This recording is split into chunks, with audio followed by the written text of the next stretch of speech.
देखो अब बात करते हैं हम core type indirect induction furnace की। Core type indirect induction furnace. Direct और इनडायरेक्ट आप समझ गए होंगे, तो मैं आपको नहीं समझाया तो एक बार और बता रहा हूँ। डायरेक्ट का मतलब कोई अगर जो जिससे हम किसी पदार्थ को गर्म कर रहे हैं, अगर वो मटेरियल के डायरेक्ट संपर्क में है तो उसे कहते हैं डायरेक्ट। और इनडायरेक्ट मतलब है कि अगर क्या कहते हैं वो मटेरियल के डायरेक्ट संपर्क में नहीं है, यानी रेडिएशन या कन्वेक्शन के थ्रू उसमें हीट ट्रांसफर हो रही है, तो उसे कहेंगे इनडायरेक्ट। ठीक है। अब 4/5 ये वाली आपकी फिगर है, ये इसकी कोर है। ठीक है। ये इसकी प्राइमरी, ये सेकेंडरी वाइंडिंग है, इसकी प्राइमरी वाइंडिंग है ऊपर की तरफ, ये कवर है इसके। ठीक। अब देखते हैं। देखो अप्रत्यक्ष प्रेरण भट्टी की संरचना बक्साकार की होती है, इसलिए इसे box window type horizontal furnace भी कहते हैं, क्योंकि हॉरिजॉन्टल स्थिति में व्यवस्थित है। इस कार्य सिद्धांत ट्रांसफार्मर की तरह प्रेरण सिद्धांत पर निर्भर करता है। इसमें ऊष्मा का उत्पादन प्रत्यक्ष में न होकर कंटेनर में होता है। ठीक है, कंटेनर में होता है, और धारक से रेडिएशन द्वारा ऊष्मा का संचालन चार्ज में जो कंडक्शन में होता है, इसलिए इसे अप्रत्यक्ष प्रेरण भट्टी कहते हैं। इसलिए रेडिएशन के थ्रू होता है, क्यों डायरेक्ट कांटेक्ट में नहीं आता है। ठीक है, उसके डायरेक्ट कांटेक्ट में नहीं आता है इसमें मटेरियल। इस भट्टी में आयरन का एक पटलित यानी लैमिनेटेड कोर होता है, जिस पर प्राथमिक तथा द्वितीयक दोनों कुंडलें लिपटी रहती हैं। प्राथमिक कुंडलन जो प्रत्यावर्ती धारा से संयोजित हो जाती है, द्वितीय कुंडली के प्राथमिक कुंडली जो प्रत्यावर्ती धारा से संयोजित हो जाती है, और दूसरी द्वितीय कुंडली के ऊपर ट्रांसफार्मर की तरह ही कुंडली आकृति में स्थापित रहती है, परंतु द्वितीय कुंडली का कार्य धातु के एक धारक द्वारा होता है, जो भट्टी के कक्ष के आंतरिक दीवारों पर भी बनाता है। अर्थात धारक भट्टी के कक्ष का एक अभिन्न अंग होता है। भट्टी की बाह्य सतह धातु की सुदृढ़ चादर से आवृत होती है, जो रंगीन वार्निश लेपित रहती है, और इनके नीचे ऊष्मा कुचालक पदार्थ स्थापित रहते हैं। भट्टी का प्रचालन लघु परिपथ द्वितीय कुंडली की तरह कार्य करने वाले धारक में परिणामित्र क्रिया ट्रांसफार्मर एक्शन के द्वारा उत्पादित ऊष्मा से होता है। प्रेरण धारक के प्रभाव से धारक में जो ऊष्मा उत्पादन होता है वह विकिरण द्वारा चार्ज को गर्म करता है, अर्थात इस भट्टी में रेडिएशन प्रोसेस द्वारा चार्ज को ऊष्मा दी जाती है। उस चार्ज धान का मतलब जो मटेरियल को हमें गर्म करना है उसकी बात है। इस भट्टी का प्रयोग धातुओं में ऊष्मा हीट ट्रीटमेंट यानी कि उनको शुद्ध करने के लिए। गुण क्या है? इन भट्टियों में विकिरण द्वारा चार्ज को गर्म किया जाता है, इसलिए ऊष्मा उपचार उपयुक्त होता है, मतलब ऊष्मा का हर जगह फैलाव अच्छे से हो जाता है। इन भट्टियों में ऊष्मा नियंत्रण स्वतः होने के कारण कहते किसी बाह्य या तापीय नियंत्रण युक्ति की आवश्यकता नहीं होती है, अपने आप ही कंट्रोल कहते हैं ऊष्मा का नियंत्रण स्वतः ही हो जाता है, कहते हैं वो कंट्रोलिंग सिस्टम। अब क्या है? भट्टी के कक्ष में स्थापित चुंबकीय परिपथ का भाग ए बी, ये जो आप देख रहे हैं ए बी ये वाला, एक विशेष मिश्रित पदार्थ का बना होता है, जिसका चुंबकीय गुण किसी विशेष उच्च तापक्रम पर समाप्त होता है। इस तापक्रम को पदार्थ का चरम तापमान कहते हैं।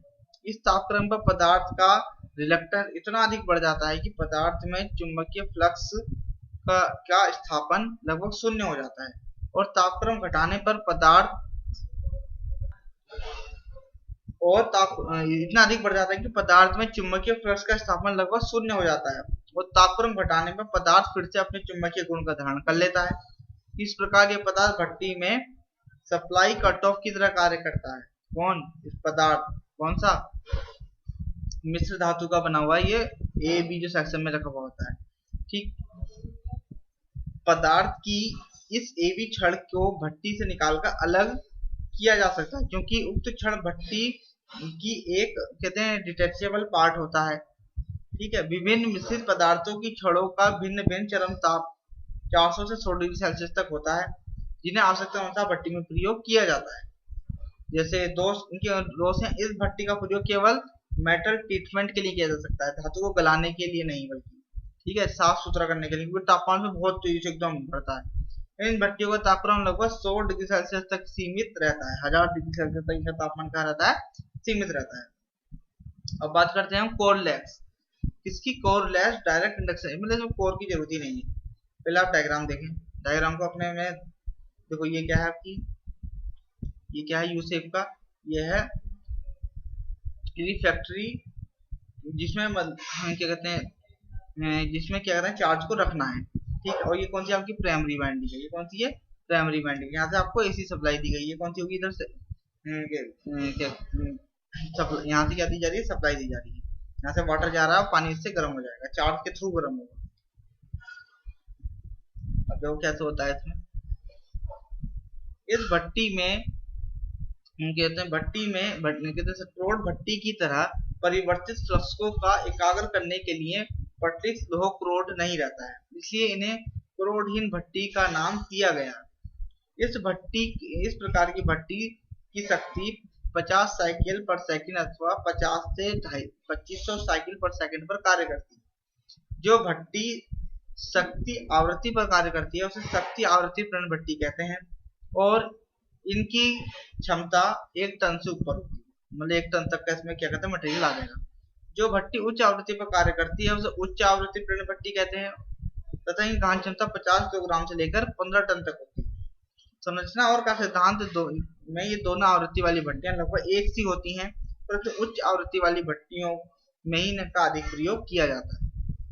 संरचना क्या है इनकी, क्रोडहीन प्रेरण भट्टियों में विद्युत अवरोधी पदार्थ की बनी हुई एक, ये कहता है यानी यू शेप की आकार की क्या होती है, वो होता है चैम्बर सा होता है। इसमें चारों ओर कुंडली, इसके चारों ओर क्या कुंडलाकार जल कहते हैं, जल कहते हैं वाटर फ्लो होता रहता है। तांबे की क्या कहते हैं मोटी नली लिपटी रहती है इसके चारों ओर, जिसके अंदर ठंडे जल का बहाव से नली का ताम धातु उच्च आवृत्ति का धारा प्रवाह कायम करता है। यही कुंडलाकार नली प्राथमिक कुंडली का कार्य करती है। कौन सी, ये वाली इधर ये लगी हुई है, ठीक है, ये प्राइमरी कुंडली का कार्य करती है। और क्या कहते हैं और द्वितीय कुंडली, यही कुंडली नली की प्राथमिक कुंडली कार्य करती है। और जो आपकी जिसमें चैम्बर में भरा जाता है मटेरियल को, उसमें जो कॉइल लगी होती है वो सेकेंडरी को लगाया करती है। खोल सहित यह भट्टी 2 ध्रुव पर इस प्रकार आधारित रहती है कि इसे झुकाकर गलित पदार्थ को आसानी से उलट लिया जाता है। कार्य सिद्धांत क्या है इसका, यह भट्टी क्या कहते हैं, हर भट्टी ट्रांसफार्मर के सिद्धांत पर कार्य करेगी, ठीक है, मिलती जुलती लगभग उसी की जैसा। भट्टी से कार्य लेने के लिए भट्टी की प्राथमिक कुंडली को उच्च आवृत्ति की प्रत्यावर्ती पे संयोजित किया जाता है, और स्विच ऑन होते ही प्राइमरी कुंडली में उच्च आवृत्ति का परिवर्तनीय विद्युत चुंबकीय क्षेत्र उत्पन्न हो जाता है, जो किसके इंडक्शन द्वारा चार्ज में प्रबल भंवर धारा उत्पन्न कर देता है, जिससे चार्ज अति शीघ्र गर्म होकर पिघलने लगता है। गुण क्या है इनके, उच्च आवृत्ति तथा कुंडलाकार प्राथमिक कुंडलन में एकाग्र फ्लक्सों के कारण उच्च तापक्रम पर ही ऊष्मा उत्पादन में अति शीघ्र तप्त होकर पिघलता है। विद्युत चुंबकीय बलों के कारण गलित धातु में लगातार विलोडन क्रिया कायम रहती है और रासायनिक क्रिया को और अधिक बढ़ा देती है, जिससे बहुसंगामी और होमोजेनियस पिघली धातु प्राप्त होती है, ठीक है। धातुओं का एक समान तापन होता है। इस भट्टी को उच्च गुणवत्ता इस्पात का उत्पादन होता है। आर्क भट्टी की तरह इसमें इलेक्ट्रोड की आवश्यकता नहीं होती है। इसमें नियंत्रण कंट्रोलिंग बहुत अच्छी है। क्या कहते हैं, धातु को निर्वात में पिघलने की व्यवस्था भी होती है। इसमें धातु क्या कहते हैं कंटेनमेशन मेटल चार्ज नहीं होता है, धातु का कार्बनीकरण नहीं होता है, बहुत सारी हैं, और ये 50 से 15 टन तक के उपयोग में यूज किया सकती है। विद्युत व्यय इसका लगभग प्रति टन का 600 से 1000 यूनिट तक है, और बहुत से हैं। और हानि क्या है, साधारण भट्टियों की अपेक्षा इस भट्टी की प्रारंभिक कीमत 3 गुनी होती है। शक्ति गुणांक 1 से 3 तक होता है, और भट्टी की क्या कहते हैं विद्युत शक्ति प्रति टन लगभग आर्क भट्टी के बराबर ही होता है, जो बहुत अधिक, जो क्या है बहुत अधिक।